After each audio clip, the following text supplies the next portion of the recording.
Hi, everyone. Thank you for joining us here today. I'm going to give just a couple seconds for a few more people to hop on who are still joining us.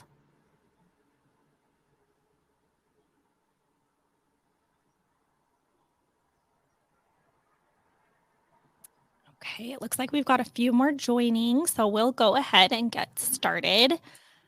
Again, hi, everyone. Thank you so much for being here today. My name is Paige, and I am a Senior Vertical Marketing Manager here at Weave. We are so excited to be bringing you this webinar today.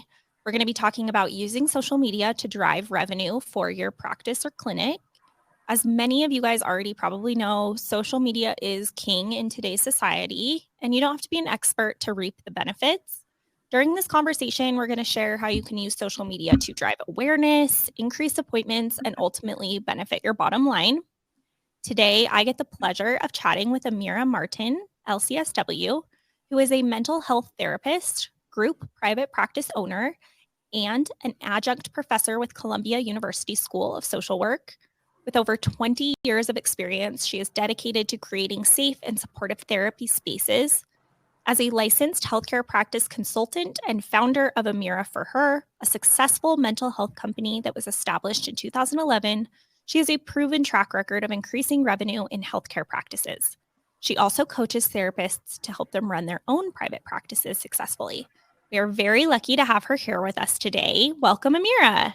Thank you so much. I appreciate that warm welcome. Of course, we're so excited to have you. The way this is going to work for everyone today, all of our audience gets to just kind of listen in on a conversation between the two of us. I'm going to ask Amira some questions about social media. She's going to answer them, and you guys just get to kind of listen in. So it should be fun. If you have a specific question for her that maybe I don't ask, feel free to go ahead and put that in the Q&A section on the right side of your screen, or even just in the messages chat. And I will go through those at the end if we have time, and we'll have Amira answer a few audience questions for us. Okay, Amira, let's go ahead and get started then. So, first Okay. question I have for you. A lot of people see social media at face value, like a tool to stay connected with others and see what's going on in their lives. But how can social media impact a business and ultimately their revenue? Well, social media can significantly impact the business's revenue. First, I want to say that, right? It allows a business to really have a wide audience and really have wide reach. When you think about some of these platforms like Facebook, which has just under 3 billion users every month, and YouTube, which has over 2 billion users every month, like these are places where you can really, really spread your message and find an audience, find potential clients, new customers. It's also really helpful with like brand recognition, and also will, if you're using it properly, right? Like if you're providing lots of information for free to people about what they care about, you're going to also build a loyal audience and a loyal following, which will then eventually, and sometimes pretty quickly, increase your bottom line. Awesome. Yeah, I think that a lot of small business owners, especially in like the healthcare space, maybe got into this because of their love of helping people or medicine or whatever it may be. And they are a little bit nervous about jumping into like the social media marketing side of the business, but it can definitely be a super powerful tool in connecting with more people, like you said. So that's so true. One Mhm. thing I would love to kind of build on that you mentioned is loyalty. So, my next question for you is how can you build trust and loyalty through social media? Okay, so there are a few different ways that you can do this. Now, the first thing that you want to do is be really consistent in how often you post, right? And how often you share content with your audience. And you want to do that because you want them to come to rely on you for messages about what they care about, right? Whatever it is that you're marketing. So if you are a medical provider, if you're a mental health provider, whatever sort of provider you are, you're posting how do you prevent diabetes? What does pre-diabetes mean?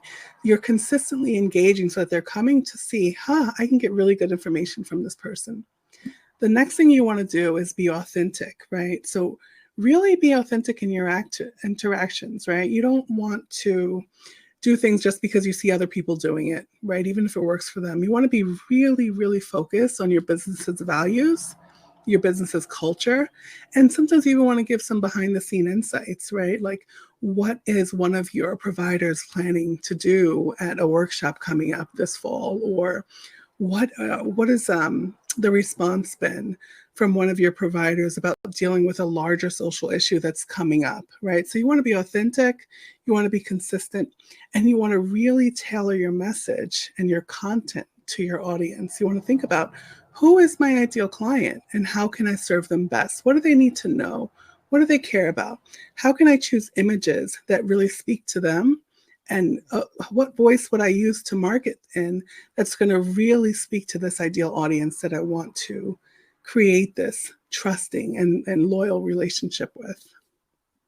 That's great info. Yeah. What would you say you consider like consistent posting? Like how frequently would you recommend?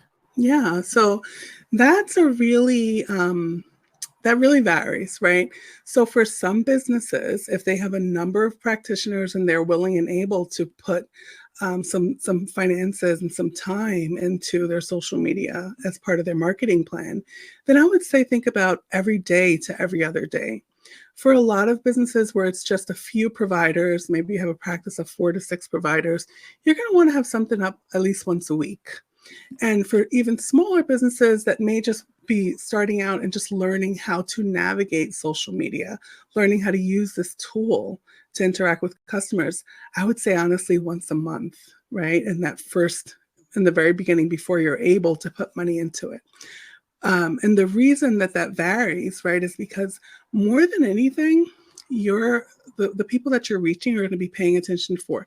How often does this person post? Can I rely on this business to post? What can I rely on? What can I expect?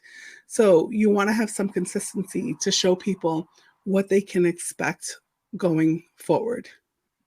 Awesome. Yeah, that's great. I was just thinking of myself as a consumer. And when I look up, a new veterinarian that I'm going to take my dogs to as like a millennial, sometimes my first reaction is like, oh, I'm going to go see their Facebook page Mhm. and even if they're not posting super frequently, but if they have a presence there, I'm like, okay, they're legitimate. Like I'm gonna schedule my dog to go see them. I think it puts Yeah. a little bit of like legitimacy and authenticity behind a business that you might find on Google or something just because they have a social presence.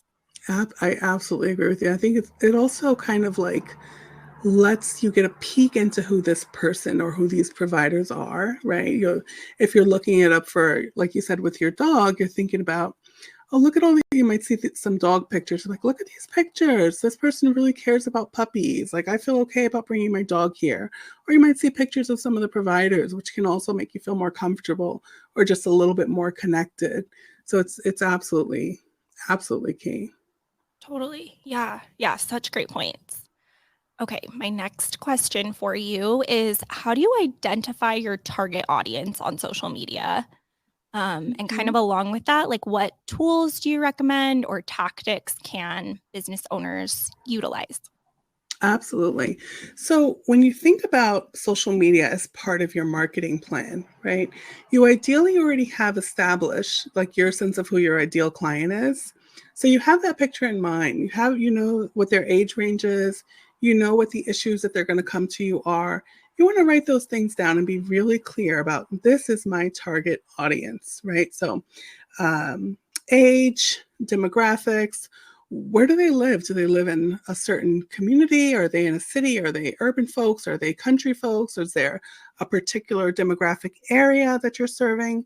Do they have a specific insurance? Are they paying out of pocket? Is it sliding scale? So you're looking for people across like the socioeconomic continuum, or are you targeting lower income folk who can pay this affordable rate, higher income folk who can pay this rate? Like, you have to really think it through. Who are you targeting? So you really want to sit down with a pen and paper. And if you haven't done this already with like as part of your marketing plan, sit down with a pen and paper and write down who your ideal client is. Then once you do that, you're going to think and use that as the voice that you're going to speak into these clients, right? So you're going to think about, so if I'm say, let's say I'm working with men and women age 50 to 65 who are, first diagnosed with a form of cancer, right? So I'm going to think about, where does my general population live, right? Where am I serving my community from? That's going to be one key piece of information. You're going to put that into your Facebook ad when you create these ads, or in your social media platform ad when you create ads. Where are they from? What's their concern? What's their issue? Cancer is their issue, right? What's their age range? Think of the usual age range of your practice. So, you might have 1 or 2 7-year-olds, but generally speaking, your clients are 14 to 35, right? So you're going to focus on like what that general age range is. And you're going to use all of this information in terms of demographics when you create your ad. So not only are you going to speak in a voice and use imagery that resonates with them, but you're also, when you put these ads up, you're going to be really, really focused and tailor it to these specific areas. If you put up a Facebook ad, if you never have, you'll see that the first time you do it, it asks you, where do you want these people to live, right? Where do you want, what genders are you looking to reach, right? What issues, or what are some keywords, right? What are some of the challenges, or some of the other things that they might be following, right? So you put all that in there, and that's how you come up with content that's going to perform. So those 3 things: speaking in a voice that speaks to your ideal client, having your ideal client and thinking about the demographics of that client, and then using that information to actually go into your advertising on social media. Or if you're not doing an actual ad, just in the voice that you're using and the imagery that you're using. You see what I mean? Yeah, I think that makes so much sense. And I think a lot of these platforms already have like awesome tools built in to target the people. Like once you figure it out for your business, when you're developing that plan and who your audience is, like so many of these platforms have those targeting tools built into them. So it's super easy to align them with your plan and your audience and who you're trying to reach. So I think those are some great tips. Thank you. Okay, next question is, what types of content perform well for healthcare related practices? Are there any like formats or topics that you think resonate well with patients, or would be good ideas for places to start for business owners in this area? Absolutely. So I think one of the key things, and what I would really suggest practitioners do the most, right? Like spend the most time on educational content. So clients, consumers really appreciate when a provider shares information about some of the health issues that may be affecting them. So for me as a therapist, I'll talk about high functioning depression, and I'll talk about what that looks like in a social media post, or I'll talk about postpartum depression, or I'll talk about anxiety. 5 tips on identifying anxiety, that sort of thing, right? And literally can be just short, brief sentences, or bullets are even better. Like the less narrative, the better. You want it to be short, you want it to be clear, and you want to give them 5 tips to identifying, or 5 tips to figuring out if you're dealing with depression, right? 5 tips to tell you if you might have postpartum depression. 5 tips to tell you if you should get a colon screening. 5 tips to tell you it's time to visit your dentist, right? That sort of thing. And then you can just really use, your information, what you actually know, to be the truth about this. And you list off the 5 easiest possible things that someone could do. And you put a picture up that speaks to the client, right? That demographic that you're targeting, and or you as a provider, or your provider's office, or your group office. And that's kind of the best way to provide content that's going to really resonate, and that clients are going to pay attention to. I love that so much. I keep thinking of myself as a consumer in these situations because, like, of course, I go to the dentist, I go to the dermatologist, I go to all these places. And you're right. I think providing value to your potential patient or client is super, like, for me, I'm like, oh, dermatologist tips on how to keep my skin healthy. Like, I'm going to eat that up. And ultimately, I don't think you're giving away so much value. Like, if anything, there's going to be value in there that's like, oh, and visit your dermatologist for X, Y, and Z. It's still going to drive me into your practice at the end of the day, because there's going to be things that you offer your patient or client that they can't get from a resource you're giving them on the internet, but giving them enough Mhm. value on the internet is going to keep them interested and excited and ultimately choose you to come visit when they're ready to come in. Yeah. Mhm, mhm, Yeah. absolutely. And it also says, like, "I'm a provider who cares about you."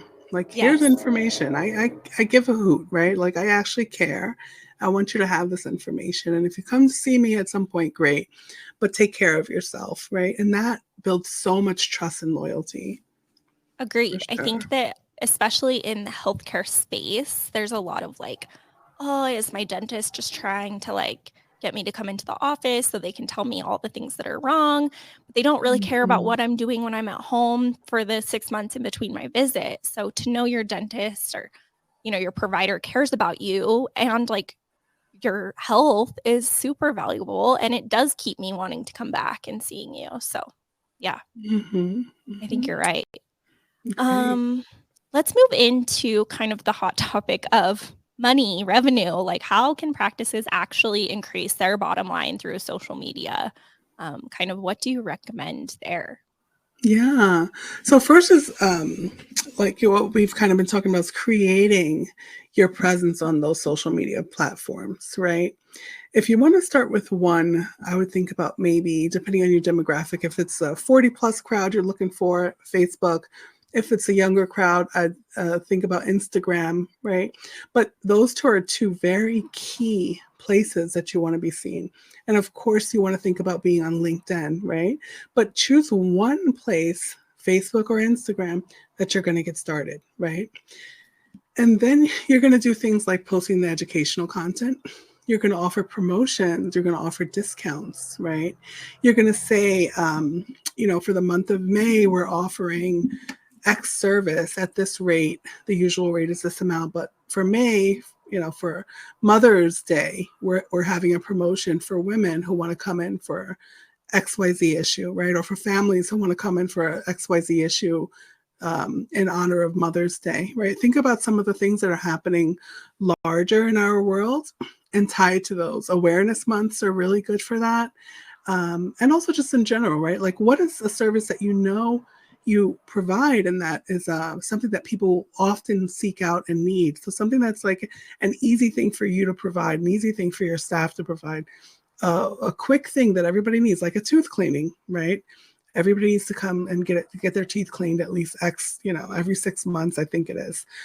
So if you haven't come in 6 months, come in, mention this ad, and get 10% off your next cleaning, that sort of thing. So specials, promotions, you can even host a webinar or events, right? So October was Domestic Violence Awareness Month. So I was posting events and sharing information about domestic violence all month long, right? And talking to people who have dealt with it and saying, hey, come and work with us if you need therapy. If you're struggling with this and you need someone to talk to, come in and talk with us.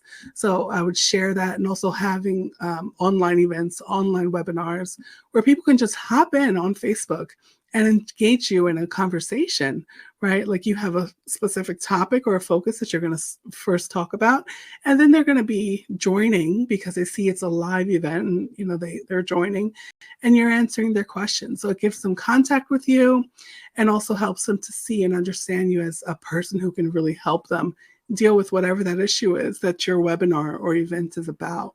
So those are some of the really clear cut ways to get started with it. Yeah, I love that so much. I think you provided a lot of good ideas there. And yeah, I think that's awesome. Um, we kind of just talked about this, like what advice you would give practices who are just getting started with social media marketing. Maybe they haven't done anything on social. You talked a little bit about that, but maybe you could expand a little, like what are common mistakes to avoid when you're just starting? And maybe best Yeah. practices to follow. Absolutely. So, the first thing that you want to do as someone who's going to market your practice on social media is you want to have a really clear picture of who your audience is. So, sit down and say, who is my audience, right? And work on those demographics. Then, after that, you're going to create your presence. So, you're going to set up accounts, at least one account. And again, I would say, like, starting with like Facebook or Instagram, one account, and again, Facebook for 40 and up, Instagram for under 40. that you are going to create a presence on. And then you're going to start talking about, well, what's the awareness month that ties to the work that you do, or that you can tie, right? Awareness month around health, or awareness month around mental health, a social issue related to some of the work that you do. And you're going to start creating posts about it. Just start with one.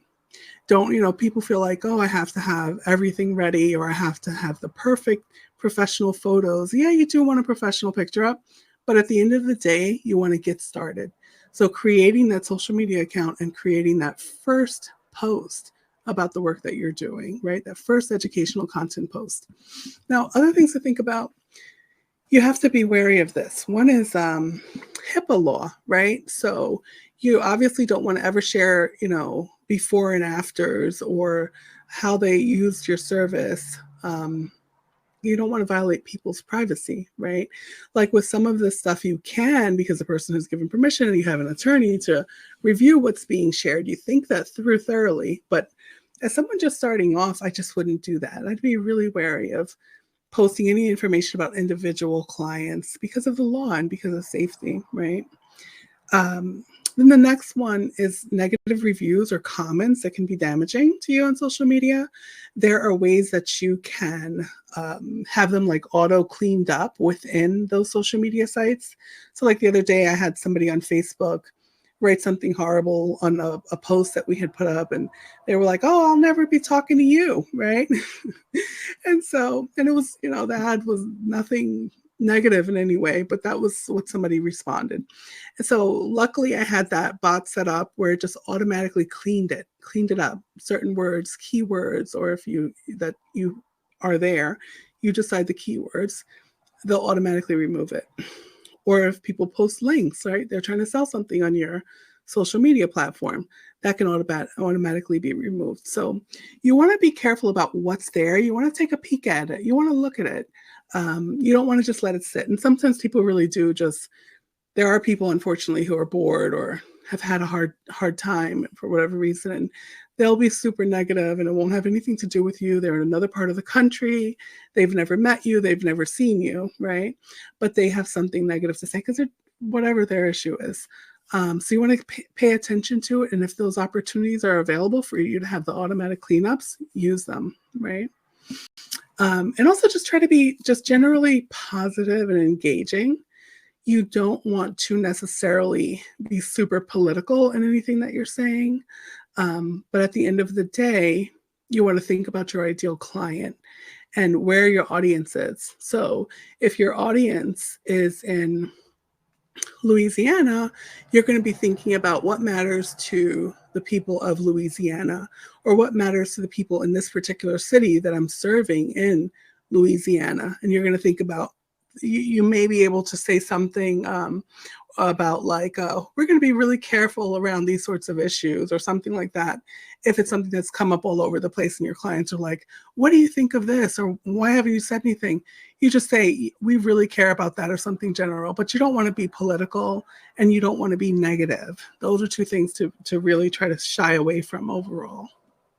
Yeah, that's really good insight. And I'm sure a lot of our business owners probably see that in practice sometimes with conversations they're having with patients or clients. So you guys probably know how to handle that in your practice, and probably just the same thing applies on social media as well. So we did get a question from the audience, and it's an interesting one. What is your take on using TikTok as a social media tool for healthcare practices? I love it. I think it's a great tool. I've used it some, and I'm still learning to master it, but I've put some things up. I think it's terrific. So if you can do a TikTok video, 5 tips to meditation that's calming or soothing, right? You can put up a short video. You can have some bullets about it, and you can have some really soothing music. It works super well for TikTok. TikTok is really ideal, but again, that's something that you're going to think of for people, say 45 and under. I think it's great if that's your target audience. I think it's ideal. Yeah, I think also like looking into your demographic and seeing if they're on TikTok might make a lot of sense. I talk about vet Mhm. a lot because I work primarily with our veterinary vertical here at Weave. And right now, because of the COVID pandemic and all of that, the majority of pet owners are millennials at this point. So a lot of younger people are now coming into these veterinary practices who have Mm. purchased pets recently. And so you might see that, like, yeah, a lot of your audience is on social media or, on TikTok. Like, that's what they're using, that's what they're consuming. So I think if you think a lot of your audience is there, it's a great place to go.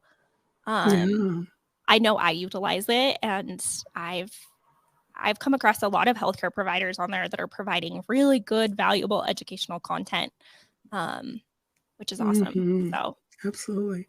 And if people aren't sure where their client base is, when people are coming in, you can ask them. You can put that on one of your intake forms. Are you on social media regularly? Which platforms? Just as like we're trying to gain insight into who our consumers are. Are you on social media? That's it. yeah, Don't that's a ask great for idea.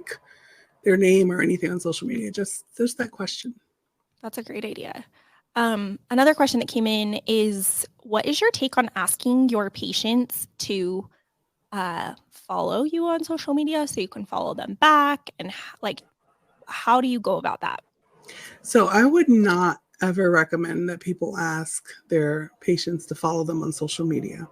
That can be a breach of privacy. Now, while because you're going to be seeing what your client is doing outside of the office, and you don't necessarily want to know that. And also, like in some fields, like in the mental health field, it's actually that's not something you're supposed to do because it's an automatic excuse me, violation of privacy. So I really don't recommend that. What if you're, in terms of liability issues, if you're a medical provider and you see that your client is doing something that's dangerous to a family member potentially, like, not using a particular seatbelt, are you going to contact Child Protective Services and report them? Well, you're a mandated reporter, so now you have to. So I don't think that follow to follow is a good idea for social media. It's just the presence that you want to create. If people choose to follow you and you're keeping it like really focused on your business, that's a great thing.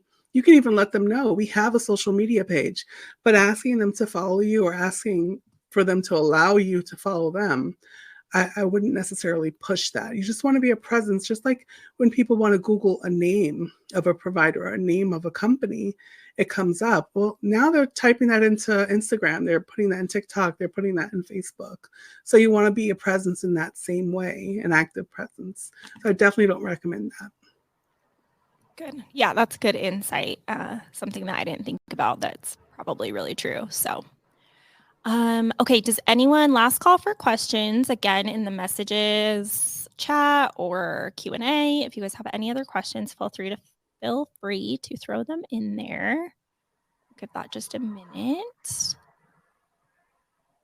Okay, it doesn't look like we have any more questions. So thank you so much for joining us here today, Amira. I think that you shared a lot of really valuable information. So thank you so much. My pleasure. Thank you. Have a great rest of your week. Of course. For everybody who joined us on the webinar today, if you're interested in learning more about Weave as your patient communication software and phone system, feel free to click on the request a demo button at the top of the page. Right now, we have a promo going on where if you see a demo of Weave by the end of the month, you'll receive a $50 Target gift card. But yeah, again, thank you so much for everyone for joining us here today. Have a great day. And thank you so much, Amira. My pleasure. Bye bye. Bye-bye, you guys.